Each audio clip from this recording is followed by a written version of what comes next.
welcome to another episode of Don't Shit on the Bus. This week we have Andrew Goldstein, who I've known for a long time. He is a songwriter and a producer and has worked and written and produced for such artists that you might have heard of, known as Katy Perry, Linkin Park, Maroon 5, Demi Lovato, 5 Seconds of Summer, Youngblood, All Time Low, Millennium, Britney Spears, Celine Dion.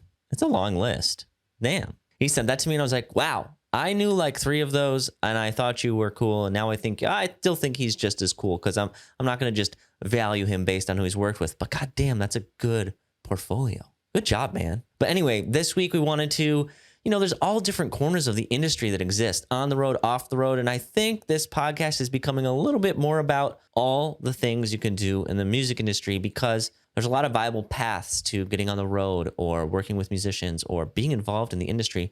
And being a writer and a producer for artists is something I didn't really know exists. And I think it's more well known these days. But back when I was younger and before I worked in the music industry at all, I didn't realize this was a thing. I assumed you hear a Britney Spears song, Britney Spears wrote the song, Britney Spears sang the song, Britney Spears performs the song. That's how it works. But that's not how it works. A lot of big pop songs or just even smaller songs, they're written and produced by a group of people. Today, we kind of take a trip with Andrew down his journey, his path into how he became a writer and producer. And then he talks with us a little bit more about his process. And I think I forgot to mention that he works with Blackbear, but he works very heavily with that artist. And it was cool hearing how his career went from being an artist, a touring artist at a young age, to working in the industry, to becoming a writer and producer, and how he kind of found his path and became the successful artist and, producer, songwriter that he is today. And I was impressed. I am impressed. So I hope that you enjoy his story as much as I do, because I learned a lot of life lessons from him. And I think that's the underlying theme with all these people that are successful, is there's just so much to learn about how they do it. So thank you, Andrew, for teaching us. All right, before we get to the episode, I wanted to thank our new patrons, Joseph and Kylene. Thank you for joining us on Patreon. I will see you guys on the Discord if you're on there through the Patreon. And if not, I appreciate you guys listening to the podcast. And I hope you enjoy this week's episode with Andrew. Thank you for joining me today, Andrew. Of course, dude. Thank you for having me. I appreciate it. I was actually looking, I put my laminates behind me because I had to verify that I'm credible in some way. But I was looking back on tours that I might have done with you. And I think it was a Glamour Kills tour or something. It was, yeah. 2009, I think. Is this it? I think so. That pig, that flying pig. Yeah, if it's not that, it's something close to that. I was like, this is it. That's turned down for Glamour Kills. Usually there's more sparkles, but right. Yeah. But I actually first met you when you were just signing to Fuel My Ramen. Oh yeah. You did our first photo, our first pro photo shoot for Friday Night Boys, my old band. Yes, pro in parentheses is definitely viable in this. I was pretty young, but yeah, that was was that right when you started being in a band, or were you in bands before that? I had a couple bands before that. I had in college, I had an experimental kind of prog rock band based in Virginia and Maryland. We were signed to a really small label called Negative Progression, which had it was really niche emo prog rock stuff. Negative Progression. Yeah, we put out an album, That's did perfect. a tour. That was pretty much the end of that. Hey, you did it. You probably learned a lot. I like that name. It sounds like exactly the type of music that you described that you were playing. Right. Negative Progression. It's the perfect name. Totally. Yeah, did that. And then after that tour, I realized I wanted to do more pop-based music. You go around and tour and there's 12 people at the show, 6 people at the show, a couple shows that not one person comes to, except maybe someone at the bar or something. And after doing that, I was like, okay, I think this genre is not what I envisioned a music career being. So after that, I started my band Friday Night Boys. And I also played guitar for another local band in the Northern Virginia area called My Favorite Highway. Really? You played in that band? I love that band. That's Nice. Ohio. What's his name? The guy from Ohio? Dave Cook. He's not from Ohio? Maybe he originally was. I think he lives in San Diego now, actually. Yeah, he does. Yeah. I love My Favorite Highway. That's were awesome. Sick. So they had their band and I had started my band. So they asked me to play guitar in the band. So I played guitar in the band for like a year and a half as I was like starting Friday Night Boys. And then we would start playing shows together. Like they were the bigger band in the area. So my band would be the support for their band. So I would sing in my band and then I would play guitar in their band in the next set. Doubling up. Wow. They're definitely not from Ohio. I Googled it. They're from Virginia. I don't know where I got that from, but that's amazing. And I had no idea you were in that band. That was just like very good. Well, playing music in that band. That was a very good pop music. It was like Dave, the singer, is an amazing songwriter and performer and singer. Yeah. And they were kind of like a Jack's Mannequin zone of band. And my band was more like power pop, pop punk style. So it was like a different type of music, but it was definitely cool. And it was good. We got to play shows. Shortly after that, I left that band to do my band full time because we were starting to pick up on MySpace, of course. Oh, yeah. Thank you, MySpace, for all your hard work and generating a whole music scene. Right. Which is pretty interesting because MySpace was, I think, one of the main places that you could have direct access to fans exactly in the genre.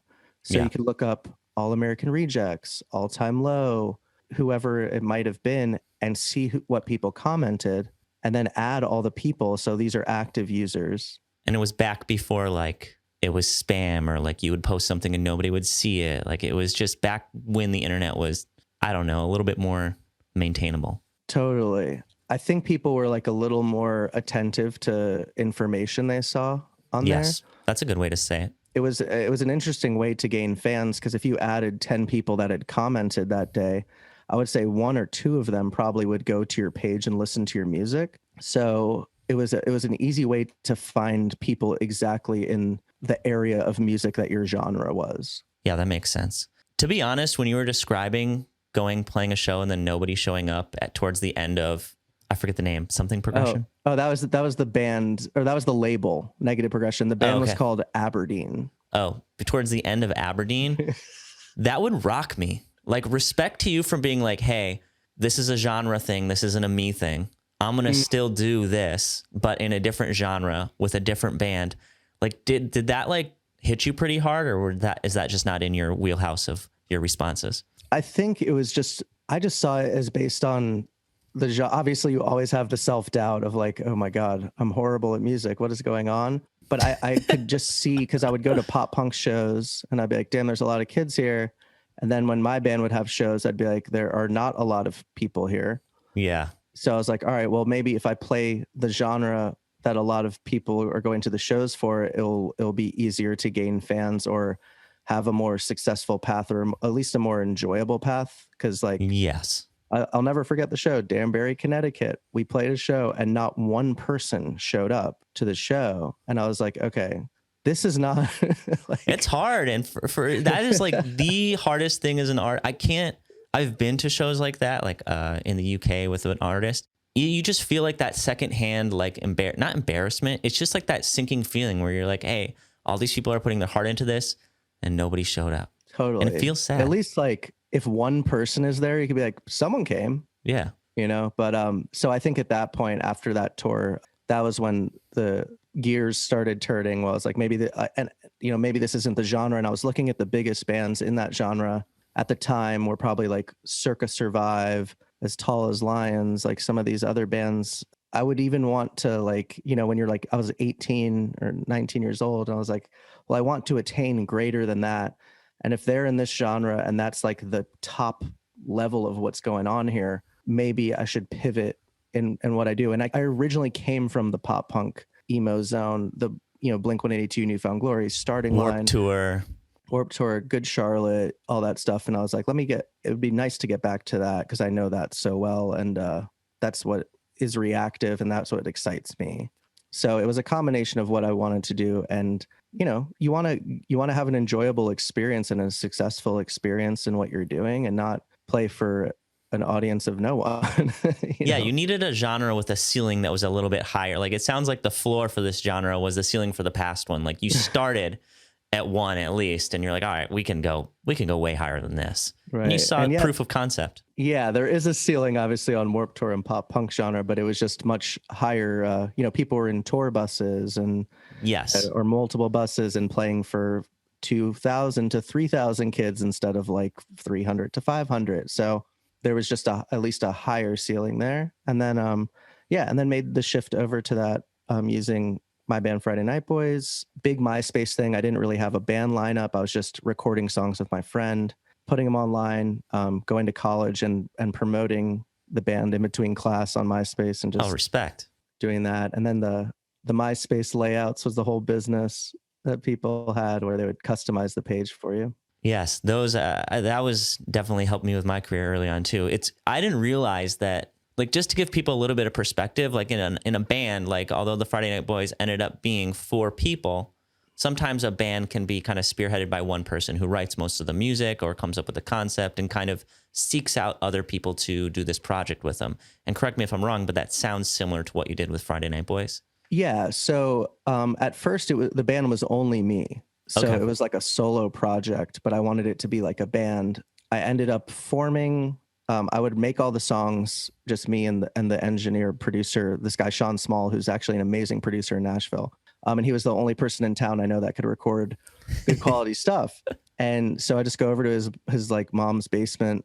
We would record these songs and just put them. I would just record a song. The next week I would put it on MySpace and see what happened with it. And then I was like, you know what? I really want to make this like a band so I can play shows. So I made the first lineup was just a couple of friends. There was a drummer in another band. I asked him to play drums in my band. My old buddy was a bass player who was between bands. His band had like just broken up. So he joined and we had another guitar player. And then a couple months later, some stuff shifted. So we ended up getting a different guitar player that was an old buddy as well. So that became the lineup for the band, pretty much so we could execute and play shows and then have the aesthetic of a band, since it was full band sound. And I thought that was, easier than just being like, oh, it's a solo project and then have a backing band. And it's like, you're in college, you're broke. So you're like, I can't pay like for a band to come every time I play a show, plus the rehearsals and all that stuff. So rather than pay them out of pocket, like from a business standpoint, you almost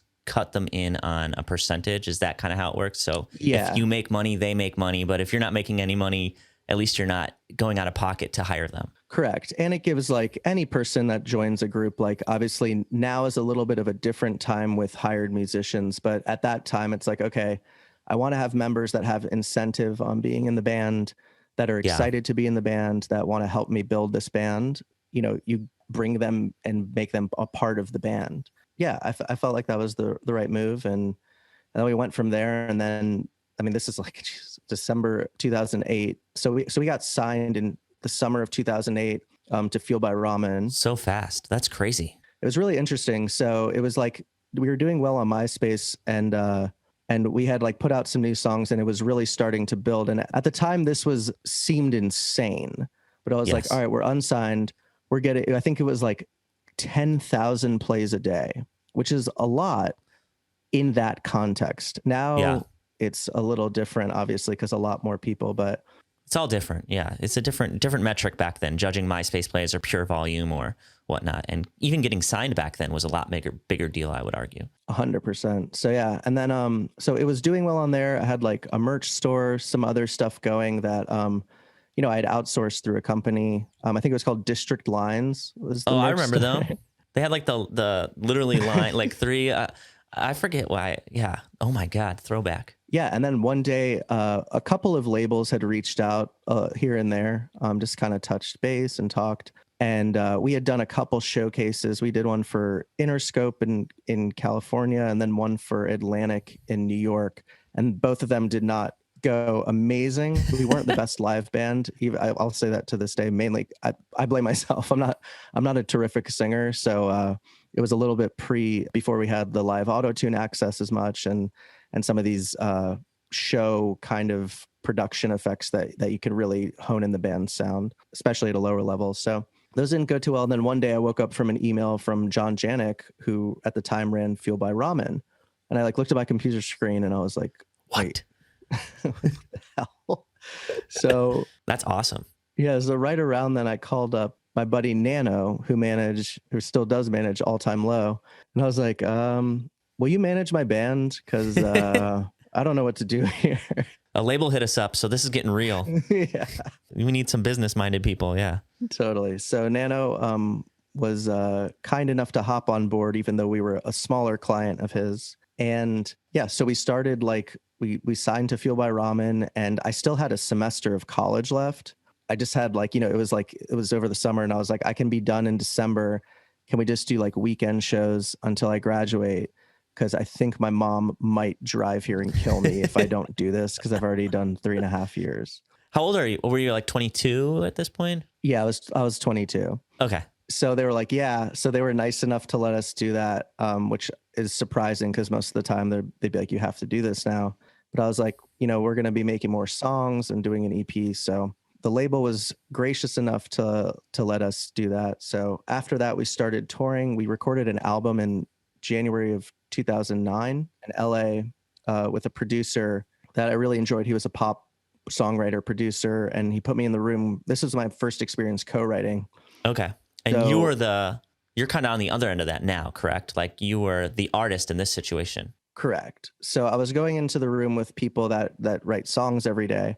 Mm-hmm. So I went in with some people, initially Benny Blanco, Martin Johnson, who at the time was in Boys Like Girls, Sam and Dave, who had done a lot of the pop punk band and emo bands, Boys Like Girls, We the Kings, Metro Station.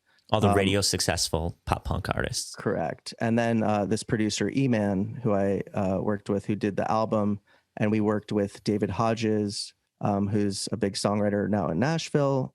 He did all the Christina Perri, and he was in Evanescence originally and did all their songs. And then Cara Diaguardi, who had many hits for a lot of the female pop stars. So that was like kind of an experience where I was like, wow, these people just go in, they're not artists. They go in, they do lyrics, they do melody, they do instrumentals, they do guitar, they do all this stuff. So that was really eye-opening. So that was like the first experience I had kind of seeing what this, I didn't know it existed. I didn't know people just like went in there and wrote music like this. It's so crazy to me that you, somebody who's heavily involved in creating music and the music industry so far in life, I know obviously you've become way more involved since then, but even you were not aware that this was a whole part of the music industry, which is kind of cool. It's really weird. Yeah. So it's like you're discovering something entirely new. Yeah. Which is pretty interesting. So yeah, worked with them, did this album, toured nonstop pretty much for a year and a half, about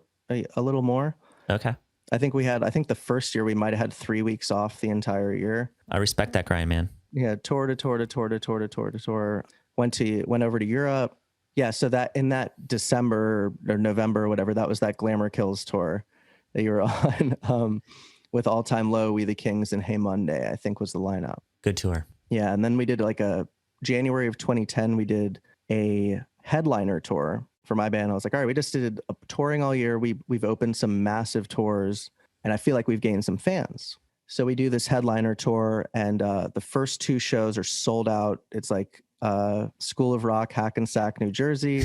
Yes. And then the Underground in Connecticut, they're both sold out. People, it was an amazing energy.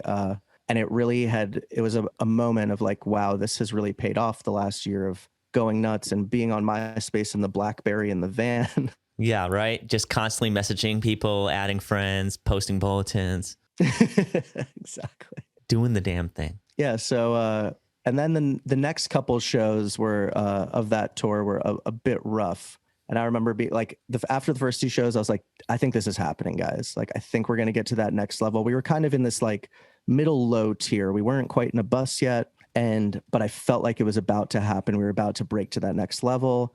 We're going to have a song pop off. We're going to have this happen.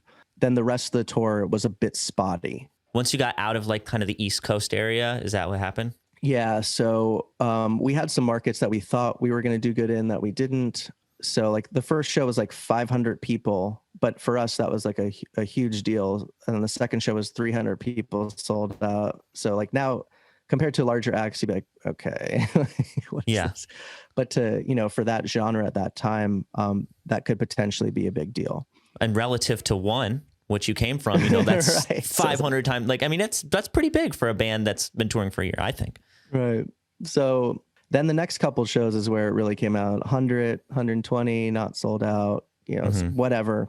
spotty attendance for the next, pretty much the remainder of that tour. A couple good shows in there, but not quite what we were anticipating or envisioning.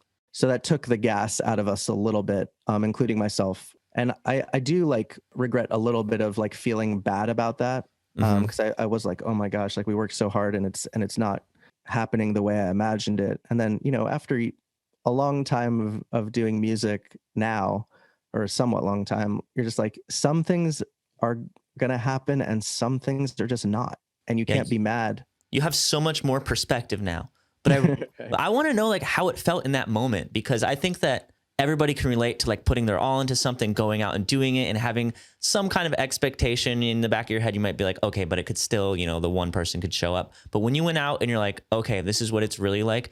How did that affect you internally and how did you handle that? Because I don't know if I could. It definitely was not an ego boost. That's for sure. It's definitely a humbling moment because you're like, oh, this is not exactly as big or as effective as I thought it was.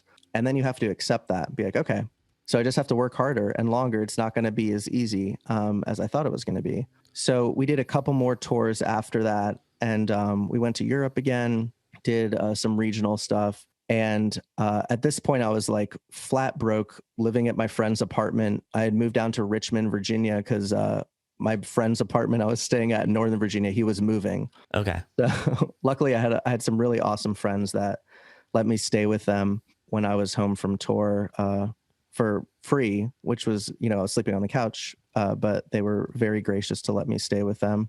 And I was living in Richmond and I was out of money. We never really made a lot. It was always kind of going back into the band. The van breaks, the trailer's messed up, my guitar is messed up, whatever it was.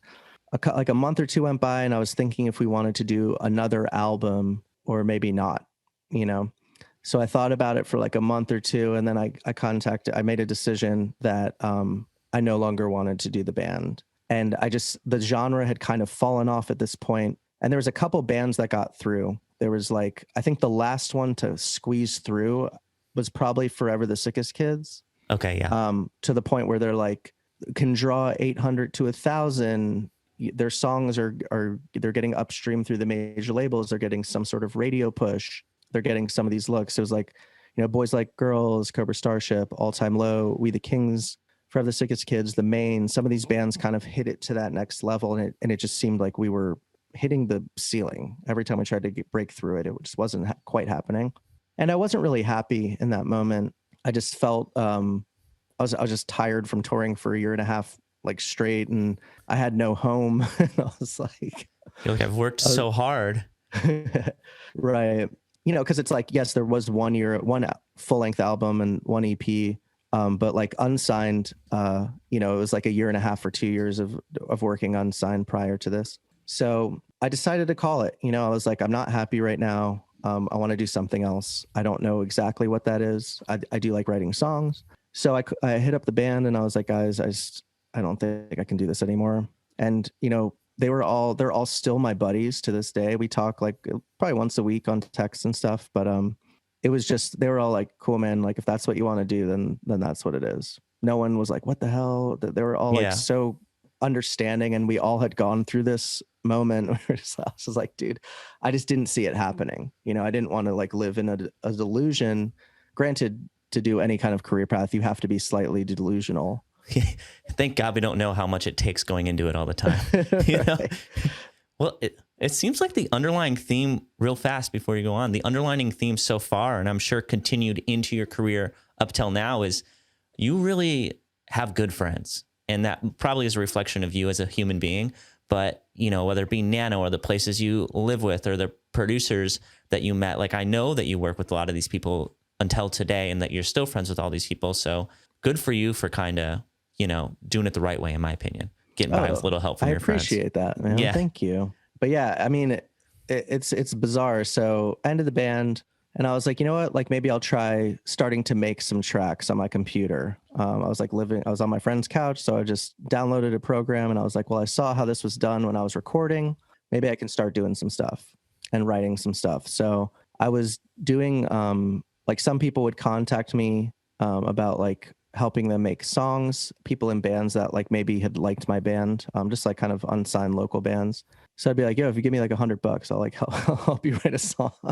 Yeah, let's do it. Let's do the damn thing. So I started doing that, and then I had contacted the producer that had produced the Friday Night Boys album in LA, and I was like, yo, man, I've been making tracks, and I was sending him stuff. I was like, this is awesome, man. He was like, just keep sending me stuff, whatever you got. So for like 2 or 3 months, I kept sending him stuff. I was making tracks every day, and so this is more like producing side of it rather than like songwriting and lyrics and stuff. But it's the beginning of your transition or like discovery of, hey, these are what all these people I met in LA kind of do, you know? This is like when you started heading down that path. Right. So I sent him some things, and he was like, this is actually cool, man. And he was like, he had a couple songs for pitch, and he was like, which is just sending a song out to managers, labels, artists to see who wants to cut it. There's no artist for it yet. It's and that's called for pitch. That's for like, pitch. I know I sound like so, and that's called for pitch, but yeah, I mean, it's a term that I don't know. So I know a lot of people listening wouldn't know. It makes sense though. That's cool. So you write a song with songwriters, and then you send it to artists, to the manager, to the label, to whoever, to see if someone wants to record it and have it be their song. So he had some songs like that. So he sent them to me, and he was like, can you add some tracks like synthesizers, drums, effects, sweeping laser sounds, like whatever. Yes, I can do that. So I worked on like 4 songs for him and sent him back what I did. And then like the first 2 that I think came out were, the first one was Hot Shell Raid Tonight, which turned out to be a top 5 radio hit. And then the second one was Selena Gomez, Who Says? So, which was a hit for her at the time. And this is in what year? Just so we're on, are we in 2010 and 11? 2011. Okay, cool. So I was like, those came out, and I was like, wow. I was like, this is way easier than being in the band. Oh my gosh. Like the first couple of things I work on, we're getting like, or like, even though it was an additional production credit, which is like, it's not being a producer on it. It's not being a writer, but it is a credit. You get paid something. It's a step in the right direction. Right. It looks good on your credits. So I was like, damn, this is awesome. So I was like, I'm going to move to LA now, because that's where everything was happening. And the producer was like, you should totally move out here. I contacted a buddy who I knew did music he lived in Baltimore, my friend Dan, and he had played in some bands over the years. And I knew that he went back and forth between LA and Baltimore, and he was doing like a lot of licensing music, which is music for film and TV. So you make some songs, they pay you cash, and then they use the music for the background of a commercial, the background on Laguna Beach, or like whatever the hell it is. So it's some people do that full time, and that's like a whole gig. So my friend Dan was like, I live in this house in Granada Hills, California, which is a little north of where I am now. And he's like, there's 7 people that live here, but the garage is open if you want to pay like $300 a month to live there. And I was like, I'll do it. I'll do whatever. I don't care. Yeah, you come from basements. They don't have basements in California, but it's kind of the same thing, right? You got this. I was living on a couch, so I was like, okay. Yeah. This isn't much different. So I get to Granada Hills. I don't really know anyone except for the people that live there, like my friends that had already lived in LA, and the producer guy I knew. So I was in the garage, and there was a futon in there. There was like a small studio desk. So I like set up my studio stuff, and I started working in the garage. And like my friend Dan would come back and forth from town, and I would work with him on various stuff and certain things that I call side hustles, which is like people asking you to do songs for cash. So I was doing a lot of that. And then the producer, E-Man, that had did my band's record, was like, hey, why don't you come by the studio and help me work on some music? And I was like, holy shit, that would be awesome. So went over there, and I started working with him like almost every day on songs. We had a couple more things come out. One was Jason Derulo, It Girl, which was a single for him back then. That was pretty successful for him. And then 1 or 2 other ones that were kind of like random ones. I can't remember exactly, but I was working with him, and he was like, well, listen, if you like sign to me is through publishing and production, which is you're publishing. That's a whole other podcast. We don't have to go so deep. We don't have to go so Okay. So it's like pretty much a deal where they get a Yeah. portion of your money Yeah. in exchange for giving you opportunities and work things. So I signed to him in 2011, and then I started going to the studio every day and working with him, all the time on all sorts of stuff. I did like some of the Hot Shell Ray album at that garage house in Granada Hills. So something that was interesting, like previously, right before I signed to him, I had worked on the first Hot Shell Ray song, and I was like, I wonder if I can write with them, like outside of this arrangement, just like with me and my buddy Dan and our other friend Alexi that lived with us at the time. And he was a songwriter. They were all like, we were a little songwriter crew kind of. Yeah. So I DM'd the guitar player Nash from Hot Shell Ray on Twitter. And I was like, hey man, I worked on Tonight. I did additional production. Would you want to come to my house in Granada Hills and write for the band? And he was like, yeah, sure. So you're like, really? This is how it works? That's great. I love that you go to LA. And did you feel like just everything was clicking? Like, I know you're like deep in this story of one after the other, but it sounds to me like relative to how everything felt before, at least in how you're describing it, like everything's now like, okay, it makes sense. Okay, this is easier. It's not so much resistance moving in this direction. How did that feel as you, as the creative? Yeah, it was kind of a relief because I was like, I was just excited that something seemingly was happening in a progressive manner. Yeah, that is good. I was like, I'll try this. Okay, I got here. I'll try this. Okay, so at the very beginning, there was like a spurt of things that opened my eyes of the possibility that like if you commit to something, you believe the delusional thought, honestly, that like maybe I can move to LA and be a songwriter / producer, and maybe it's possible. I saw a couple things early on that were like, this is possible, which I was very lucky to see, because I also know friends that, sometimes it takes years and years and years and years, and then 10 years later, something finally clicks. So luckily I had something click from the bat. The band came over, we wrote like, I think 8 songs on their album or 7 songs on the album in the garage, and they trusted us, luckily. I don't know why, but yeah, we were just like on the laptop, and like I had like an AC unit like hanging out the window. It was like, some days it was like 100 degrees in there. You have photos of this place? Yeah, I don't know. You got to find photos of this place. This is a great story. Keep going about the temperature, but this sounds amazing. So, so their album came out, and then I was able, me and my buddy Dan and our other buddy were like, okay, I think we have enough money to rent our own place now. So we found a house in North Hollywood that us 3 moved into. So we were doing some projects together, and some projects I would be going to the studio to work with this, the producer E-Man that I was signed to. So, and he was always like a really amazing person. We're still buddies to this day. And, he was always like very supportive of me doing stuff on my own, doing stuff with him, doing whatever. So that was also really inspiring to see someone that, was actually supportive of wanting someone to excel at what they were doing, rather than, being a mentor and being like, you needed to do it like this, like, or getting mad, or trying to control things a lot, which I've heard from people that have had mentors in other areas. He was a good mentor, it sounds like, yeah. That's great. Yeah. So it was awesome. So we just kind of, we worked together for a while. And I lived in this place in North Hollywood, and then, another year or so went by, and I realized that, like, yes, writing music for other people is also very hard.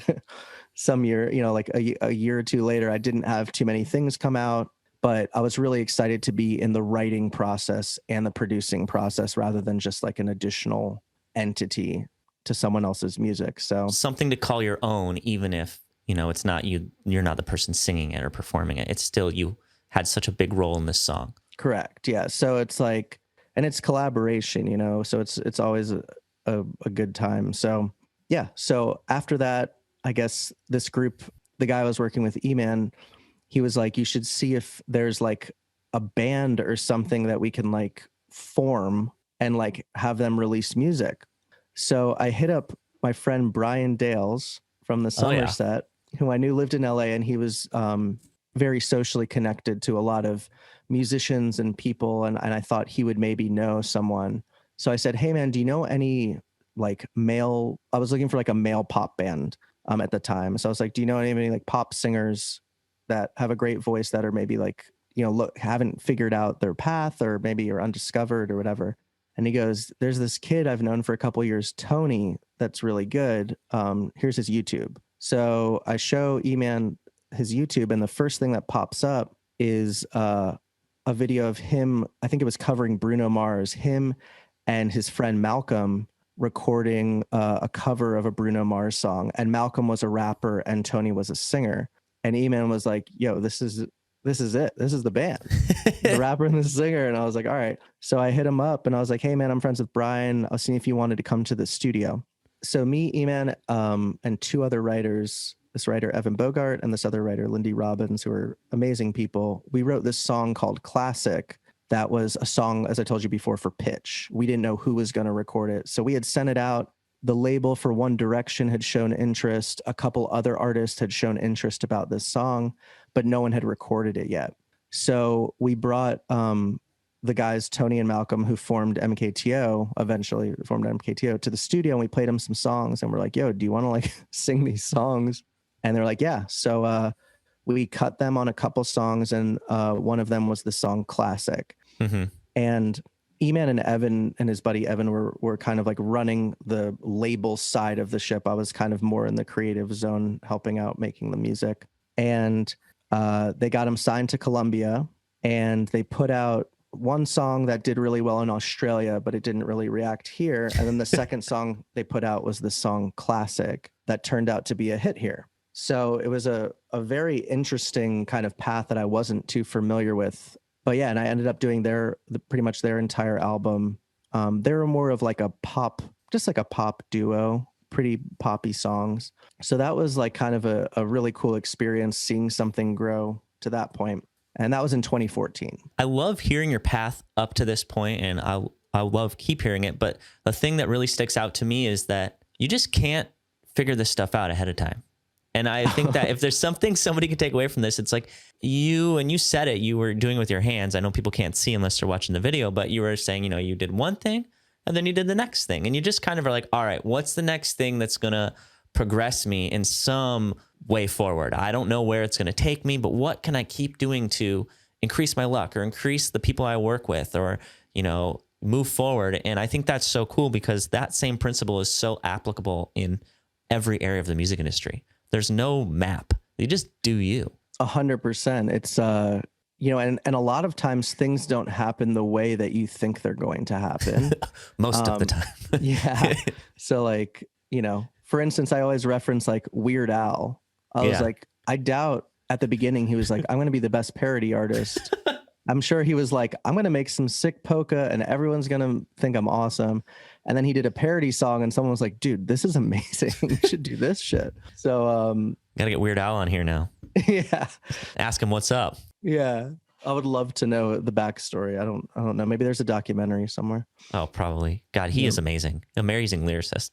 Insane. Yeah. Insane and producing too. Damn. So, but yeah, where were we? 2014. Yeah. So that album came out and it did well for the group. And then after that, I kind of like started working on my own a little bit more. I was like, you know what, I've done a lot of collaboration with, you know, being signed to this person and working with my buddies at the house. So I was like, I kind of want to do my own now, which is still obviously working in collaboration, but just kind of being my own entity and not tied to something. So I just started taking steps to do that. So I started doing sessions with me as the main producer, and just trying to work with whatever artists I could. So throughout this time, there was, you know, some people I had worked with before, some people that were old buddies. I had some cuts with All Time Low, a bunch of other artists here and there, everywhere in between. And then in 2016 was when I think my path started to shift a little bit into my own realm and my own world that I wanted to make at that point. So there was this artist Blackbear that I'd known for a couple years because he was roommates with some of my buddies who were in Artist vs. Poet, that band. Mm-hmm. So and he was, at the time he was just Matt. He went by Matt. He still goes by Matt, but at the time he wasn't Blackbear yet. But he had just become, doing his artist project. He had written a song for Justin Bieber.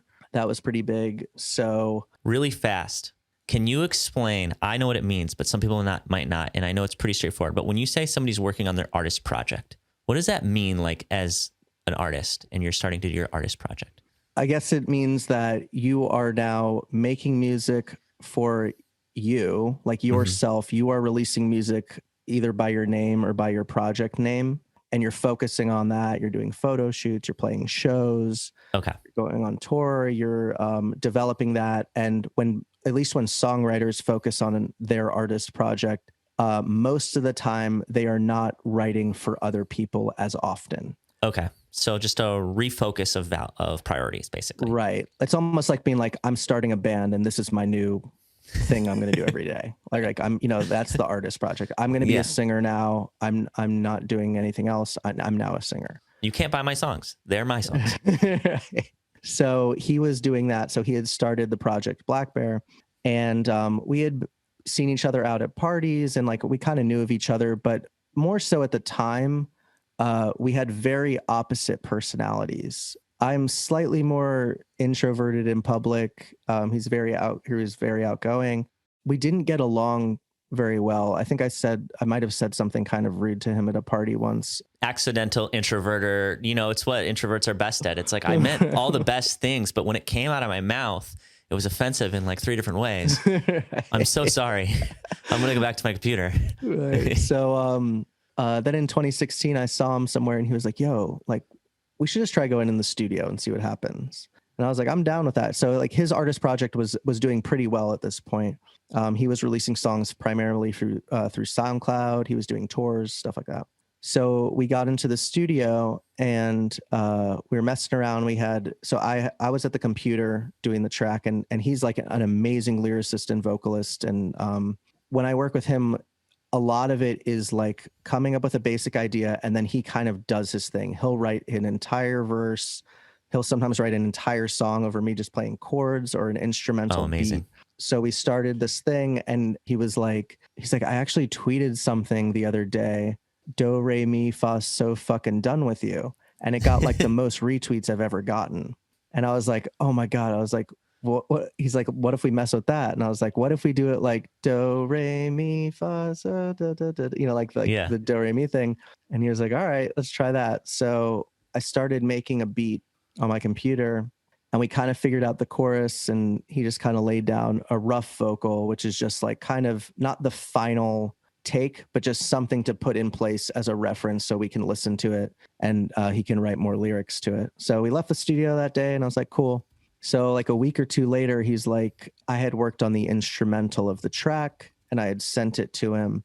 And I was like, see if you can like maybe record that idea over this. And he recorded all the vocals, and and then sent it back to me. We weren't even in the same room. So he had sent me, we had kind of figured out the hook when we were there, the chorus, but I didn't really know how the verses went. And he sent back these verses, and I was like, this is amazing. So I put it in and kind of arranged the song out and sent it back to him. And he was like, damn, he's like, this is crazy. He's like, it might be too pop for me though. Cause he was like a little more alternative R&B style. So I was like, all right, we can pitch it. So we pitched it, sent it around to some labels. Everyone's like, this is really cool, but not, I don't know who can sing it. The labels didn't know it was best for them. Yeah. So, I mean, it's also dependent on the artist. Like Blackbear singing that is probably more effective than some other artists trying to sing that style of song. Yeah. And at the time it was a bit polarizing. So like a month or two went by, and then he was like, you know what? I'm going to put this on my album. I was like, awesome. So he put it on his album, the album dropped, and like within like 2 weeks, that became the most popular song on the album. It was streaming. We were getting, this is earlier in Spotify, but it was getting some reactivity. Yeah. Yeah. He signed a label deal, I think it was with Interscope, and they pushed that song to Rhythmic Radio, which is like kind of like rap and hip hop. Mm-hmm. And it got to number 3 there. So, and it was streaming a lot. It was his most popular song out of like, I think he had 2 or 3 albums of music by this point. So I was like, all right, well, the first time we got in, we made one of his biggest songs. That's probably a sign of some pretty good chemistry. Yeah, there's something there. Like, let's not not pay attention to this, right? Like there's something Correct. going on here. So yeah, so that kind of led me on another path of like, all right, now I was getting with people that liked Blackbear and that liked that song and wanted that, and it also was a different genre for what I had done. It was a bit more rhythmic, more production style was more like hip hop drums rather than pop sounds and pop lyrics. Your end as a producer and a writer, it actually did a lot for your career. Like you saw the effects of that. Totally. And it was kind of a new path. And I didn't really know, you don't really know what you're doing. You're just like, all right, well, that worked. I guess I can try it with some other people. Do more of that. It worked. Note to self. Right. Yeah. So that was really great. And then I worked with him some more on his next album, not as much, like a song or two here and there. And then, working with other people, back to working with All Time Low and a lot of, cool artists, Quinn 92, who's another artist I liked, and some bands, some pop artists, stuff like that. And then in 2018, like I had some cuts with stuff and I was kind of hitting a wall again. So at this point, I was living in Sherman Oaks with my buddy Dan. We were still roommates for a long time. And I had just, still going, but I was kind of like confused as to like, how do I get to the next place? Yeah. Or what is the next place? I really enjoy making this music, but I really want to get to a higher level because I realized after this Blackbear song, especially, and the MKTO song years prior, it's a very exciting feeling when your music reaches a mass amount of people. Aside from the monetary gain and the social aspects of it, it's just really cool seeing like, wow, a lot of people relate to this song. A lot of people like this song. A lot of people feel there's like a connection you feel. And I was like, and I don't know what way I love reaching a lot of people. And this is like the only way I know how, like, other stuff no one's going to care about. It's an addicting feeling. And, over the years in 2018, I wasn't having like the greatest professional year. And I was really doing a lot of like personal digging and reading a lot of books and doing a lot of meditation and stuff. Love that. And I was like, you know what, this, you have to have like internal value. Like you cannot let external things determine your happiness. You can't let, if this song does well, if this relationship works, if this thing happens, then that will somehow grant me happiness or fulfillment, validation, whatever it is. Ooh, can I ask a question before we go farther? Yeah.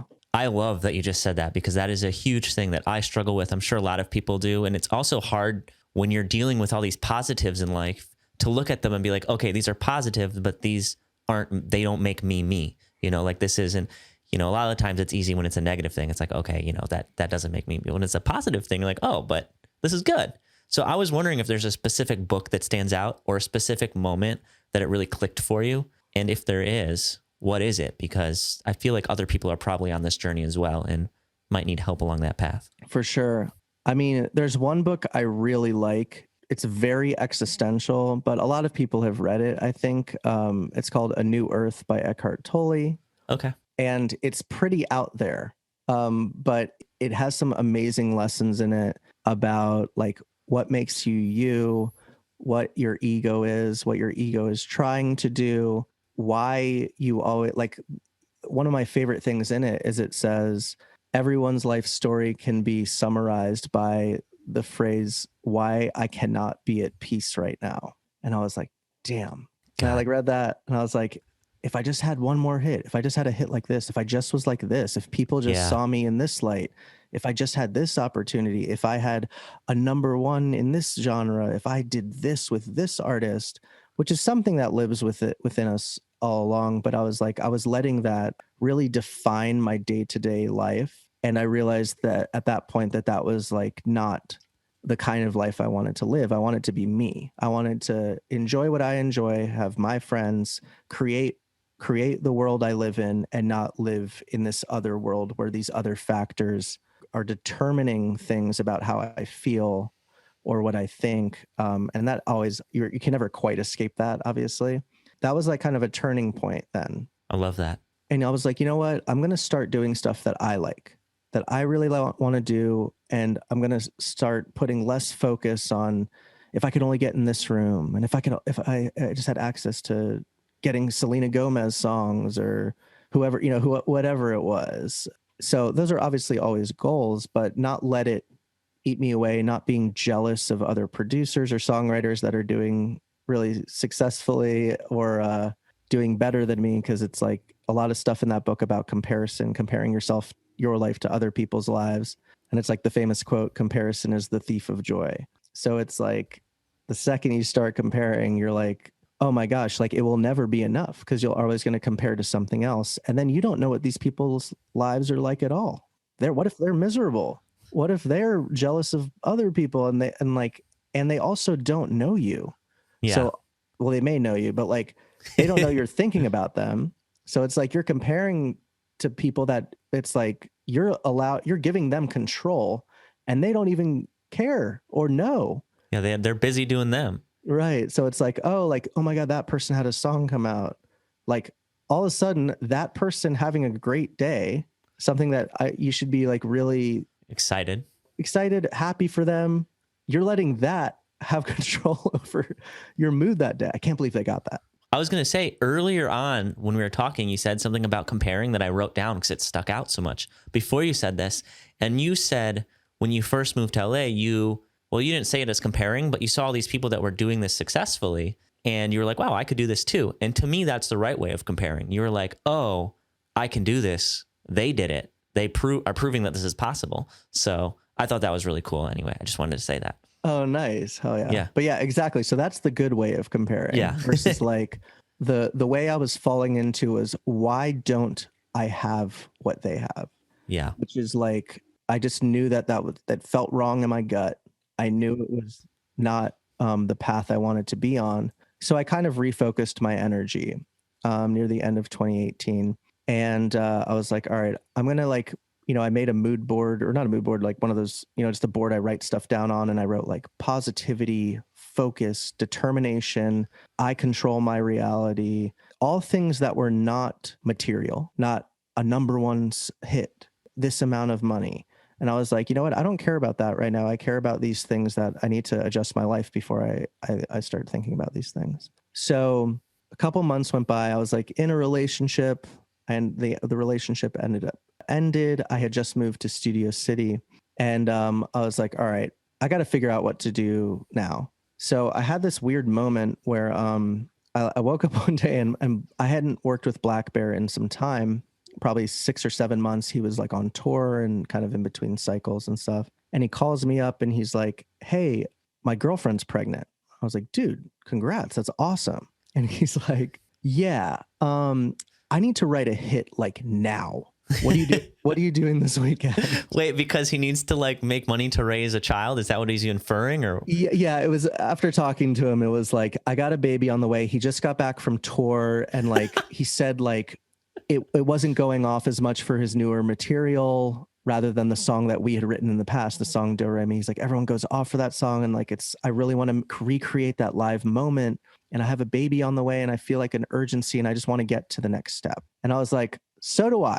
Yeah. Let's go. So, we went into the studio that day and we both had this like determination where we were like, okay, like, I usually don't do this. And I feel like sometimes you try to do it, but like it was like a dire need that we had created in our worlds that we were like, all right, we need something that's going to be big. You're here for survival. Yeah. Like I want to get to the next step of my life. I want to like excel at what I want to do. And I want to do it for me and I want to do it for you. And I want to like have this moment where like the outside is whatever. And we're living here. Right.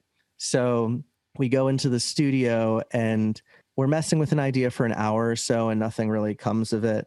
And then he's like, let's try something else. And I was on the piano a couple days before and I had like a voice note of this thing that I was like, this is either so dumb or like it might be good. It's a good line to balance on, you know? Yeah. So it was this thing for the chorus of this song that ended up being Hot Girl Bummer. And it was the fuck you and you and you. And I kind of just had that, like a little thing after that, and that was about it. And he was like, I like that. Let's do it. We lay down like part of the hook that we write, and we can't figure out the end. We're messing with it. So I make an instrumental track for it, and we have like part of the chorus recorded. And then he's like, leave me the instrumental track, because he records his own vocals. Yeah. He's like, leave me the instrumental track, come back tomorrow at like 3 p.m. and I will have written some verse stuff, and maybe that's like good. So like, it didn't sound like a really amazing song yet, but we knew that maybe something was there if we could make it good. So I go back the next day and he's like, listen to this verse I just recorded. And the first thing he said was, it's that hot girl bummer anthem, turn it up and throw a tantrum. And like the whole verse was written. And I was like, wow, dude, I was like, that's insane. And he was like, yeah, this morning I tweeted like hot girl bummer, because it was everyone was saying hot girl summer. And like it got a lot of retweets, which was kind of the same method he used for he's doing his market research right? slowly through tweets. Mean, it is. Yeah. So we finally finished the song. We had rearranged some stuff and we got it, and we were listening back. I think it was on the third day we had finished it. So it was a 3-day process, which is a bit different for some songs. And we listened back and we were both like, this is crazy. and I was telling him, I was like, dude, this really, really excites me. And I'm not easily excitable with music just because you're around it so much. I'm like, a lot of times like, yeah, it's cool. It's a vibe. That's good. But I was like, I want to jump up and down listening to this goddamn song. I was like, I don't know why. It just sounds like you turn it on. You're just like, so yes. good. That must be such a good feeling as an artist and as somebody who recently made the intentional change to their life of like, I'm going to do what I want. And then you get to work with this person that you've done well with before, and you get something that who actually pops out to you. I can relate on a photographic level that actually stands out to you. Did you get chills? Is that the kind you're just like totally? Yeah. You get that's chills. Amazing. You're just like head banging. I'm like, I couldn't stop listening to this song. And usually when I make a song, I listen 1 or 2 times and I'm like, okay, cool. Get out of here. I've heard it enough. Yeah. I couldn't stop listening in my car on my headphones every day. I was like, this is like, I get excited listening to this song. And I was like, if I get this excited listening to it, and he was saying the same thing, I was like, I think this is a hit. If it excites me this much, a random person is going to be hyped for this. And I've listened to it 1,000 times at this point. Like a month later, it came out. And luckily it kind of had that reaction, like people were really excited to hear it, and it was shocking and weird. And there was like some, like online controversy about it and like whatever. So there was kind of the perfect storm of crap to kind of make this happen. So, and at that point I was like, and that was just me and him 50-50, which was crazy. And then, so all this stuff happened. It was streaming. It was on the radio. It was this moment. And it felt, and I was the whole time I was like, this is extremely validating. And I was recognizing that this is very validating because the public influence on this song and how much it's being played. But I am not going to let this moment be defined by what the public is doing, these external factors. This song is just a song that we made. I love the song, and that's it. That's all we can think about now. Okay. So I was like telling myself this over and over again, because I don't want to chase this validation. And we had new songs coming out with him. And I was like, well, if the next song doesn't do this, I don't want to be bummed. So now you have a new bar, Yeah. So, and this is a rarity, especially between 2 people, like just writing some song, and it just happened to be, we had the magic that day, we just had whatever it was. Do you say it's a rarity? Like, I know you mentioned initially, like, you're like, this is me and him, it's 50-50. Is that important because of artistically, usually there's more hands in the pot? Or can you explain the like repercussions of just you guys doing it and how abnormal that kind of is in your industry for a song on that level? Yes. So typical pop songs, most like co-writing sessions are 4 people. Okay. There'll be a lyricist, someone that also does lyric and melody that sings, someone that does the track, another lyricist or another guitar player or keyboard player or something. So there's people that have different specialties within songwriting. And a lot of hit songs these days have somewhere between, I think the average on a number 1 song 2 years ago was like 9 or 10 writers. Because sometimes the song gets passed around, people will have like a chorus idea and they'll send it to someone else. Or like when the artist cuts it, they'll have someone come in to help them figure out the lyrics or figure out how it goes, or they'll send it to another producer, or like 3 or 4 producers might work on it. And also there might be a sample used, which is a reference, either a recording or a reference to an older song. that is placed into the new song, which is pretty common nowadays. And a lot of those songs have 3, 4, 5 writers. So you're adding on depending on what it is. Not too many songs that became hits had only 2 writers. So that's why it was pretty rare. There wasn't 7 writers, 8 writers, whatever it might have been. What a nice feeling to just have like some sense of ownership over something rather than being like, hey, this was, I mean, it's just cool. That's congratulations too, by the way. Thanks. It was a cool feeling, but I think it was more so than like the song being a hit. Like it was like we were both in these places, this mental place where I was like, what? Like we both need to get to the next step right now, and what is going to do that? And for some reason, the stars aligned, and that just happened that day. You harnessed it. Yeah, for somehow. So so after that, like just like things changed a bit when you have like a hit, and Blackbear was definitely a big artist, but he wasn't like a top 40 pop hit artist. So the next hurdle, the true test from above or the universe, that song was going at radio, and it was at number 2. And Dua Lipa New Rules was at number 1, and that ended up being the biggest song of the year. But hard to beat her. Yeah, so it got to number 2, and then I was like, damn, there was a day or two where I was like, oh, could have gone number 1. It could have gone number 1. And then I was like looking in the mirror and I was like, shut the F up. Like, this is an amazing accomplishment. Yeah. Stop. Who cares? No one's going to remember what number it got to. You won't. Maybe you will. No one cares. They just know the song. It was a hit, whatever. And that's enough of an accomplishment to stop the personal battle, because it's the moving bar. Yeah. Well, it could have gone to number 1. Or number 2 is an amazing place. I never thought it would get this high. And this is an amazing accomplishment for us two and everyone involved. And that's what it should be. So after that, it was fine. And then the song did its thing. And then you go back to the studio next week and you write more music, So for me personally, I struggle with the thing you're talking about a lot. I think a lot of people do, especially we have such big social networks. It's, I tend to consider the internet not my friend for the most part and try to stay off of it because it helps me stay focused. But right. The moving bar you're talking about, like the next goal you're trying to get to, sometimes, or at least myself, I find myself using it as motivation. Like, hey, I want to get to the next place.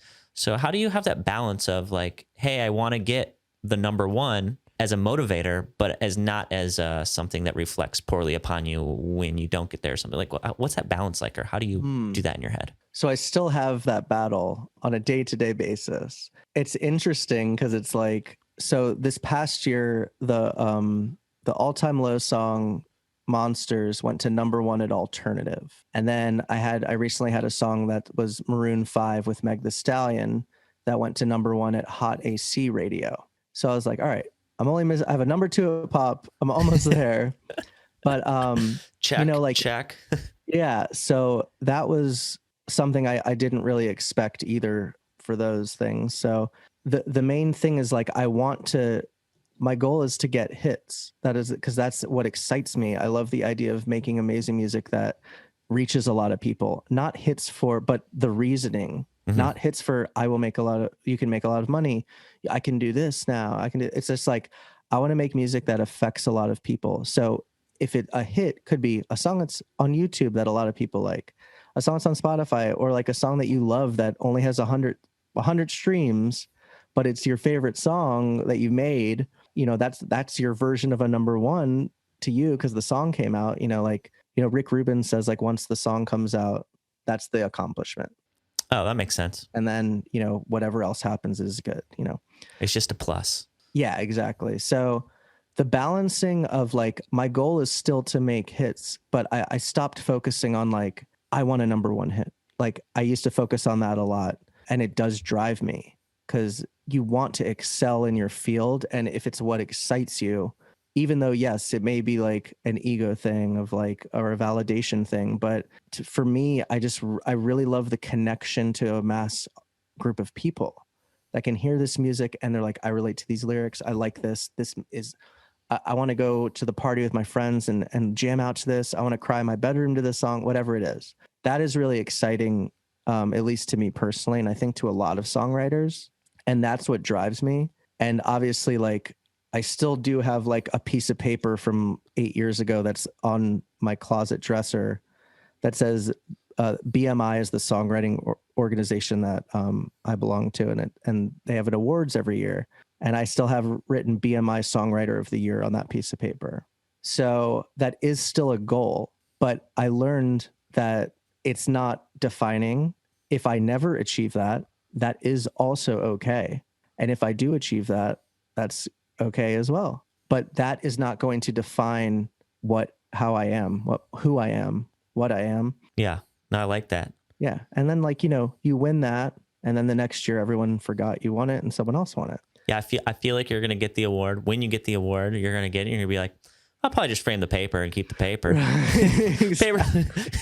Paper's probably more valuable than the award ever will. I mean, you know what I mean? Right. But it's accolades, it's external. Yeah. So you can't do it for accolades. The accolades have to be additional, but some people are defined by the accolades. And that's just a recipe for disaster, dude, misery. So, and when you're in a creative field and you learn how this works, and like when I go into a writing session now, I used to be like, oh, this doesn't sound like a hit. Like I don't know if this is going to work right.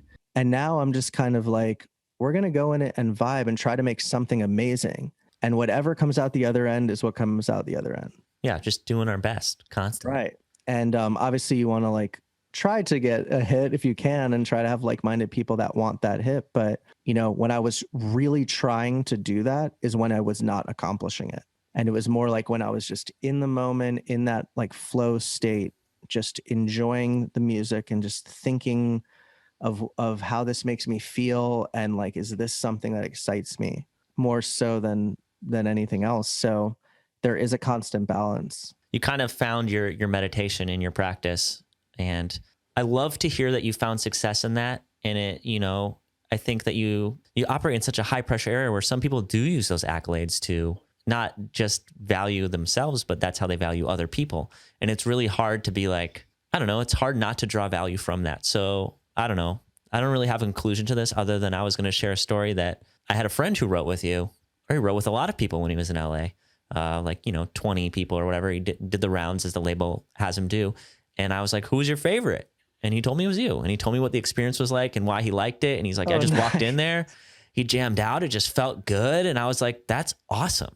And, prior to that, I never knew you as a songwriter because I don't work with you professionally. I've never hung out with you on a personal level, just, see you at a party. I don't really party very much. So, it's been a few times and I knew you, I just know you through a lot of mutual friends. But to hear that, I was like, fuck yeah, he's doing the damn thing. And he's doing it right because it came from a well-respected source. So good job. That's awesome. Tell that person thank you. All right, I'll let him know. You're like, my least favorite of all was that guy, Andrew. What the fuck is that guy's problem? Yeah, what the hell? Yeah, I mean, thank you for sharing your journey from starting in basements on the East Coast, living on couches and getting all the way to becoming a producer / songwriter. That's the correct term for what your career is. Half the time I'm just learning what people do before I can even ask the questions about what they do. But it's helpful for everybody who wants to get in the music industry because even stuff as normal for you, like when you came out to LA and you were just meeting people and living with them and working with them, that is how this industry ticks. And whether you're going on tour or working with a label, you really just need to be having that FaceTime with people and showing them that you're a good person, like Andrew, and getting hired because it's cool. I don't know. One other thing I really wanted to say after listening to everything that you said, because I felt like this was almost therapeutic for me, is when I'm going into my podcast, it's really hard not to get lost in okay, how many people listen to this episode? But for me, I just get really excited to learn new things. And I need to focus on that's why, obviously, that's why you're here today. I love learning from you. And of course, a lot of people listen to it as well. But, it was just really cool learning, I don't know, how you became, in my opinion, and probably your humble opinion won't agree, but I think you're a really master of your craft and it shows with what you're doing and how you're doing it. So it's a pleasure to hear how you got there and what it takes. Awesome. Thank you, man. I appreciate that. Hell yeah. I do have a question that goes back to touring days that we ask to everybody who's on the show. And I just want to know, did you wear shower shoes or not? I don't think so. I don't think so. I guess I was gross. No, I don't wear shower shoes. Most people don't, for what it's worth. Everybody says I don't, but I think that, and they're concerned. I was like, honestly, most people don't. Crazy. Okay. Yeah, I did not. I didn't know that was like that much of a thing. Maybe back then it wasn't, but now I think I definitely would. In your adult life, now you might. Yeah. That's funny. I didn't realize how much of like my favorite music you write.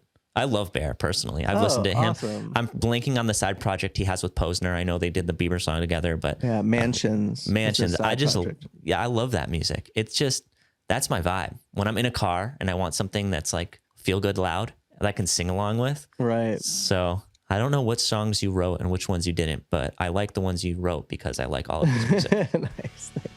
Honestly, that's pretty much the whole podcast. Thank you so much for coming today. I really appreciated your time. Dude, thank you for having me. It was so much fun, man. Vibes.